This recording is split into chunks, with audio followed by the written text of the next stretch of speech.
The Clouds is a comedic play written by Aristophanes in 423 BC. It is an example of old comedy, which is a comedic genre that utilizes satire, caricature, and vulgar dialogue to ridicule public figures, politics, ideas, trends, and institutions. The play is very amusing and entertaining, but it also expresses serious concern about the radical new ideas arising in Athens during the writing of the play. Aristophanes chiefly focuses on the new ideas espoused by Socrates and by the Sophists, and he emphasizes the threat that these new ideas pose to traditional values and morals. Aristophanes presents Socrates as a man who blasphemes against Zeus and the gods of Olympus.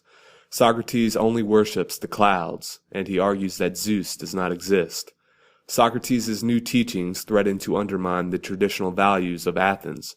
Perhaps afraid of what may result from these new ideas, Aristophanes ridicules Socrates in an attempt to discredit him. Aristophanes also targets the Sophists for derision and mockery. The Sophists were associated with specious reasoning and deceptive argumentation. They preached the virtue of argumentative discourse and firmly maintained that traditional Greek values, such as truth and justice, were relative, and that these values changed according to the needs of men in particular times and circumstances.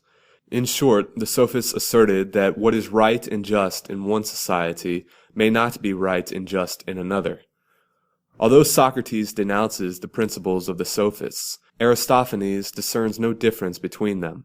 Aristophanes believes that both Socrates and the Sophists use deceptive reasoning that leads to conclusions which are dangerous to the state. His challenge of Socrates' arguments is a model which readers of the great book should emulate. Regardless of the supposed intelligence of the writer, readers should not unconsciously accept an argument. Aristophanes demonstrates that no man or argument is inviolable. He advises us to question everything and to resolve difficult dilemmas according to our own intuitions and knowledge. He commands us not to relinquish our abilities to contemplate and to form our own conclusions. We must strive to understand the subtleties, intricacies, and premises of an argument.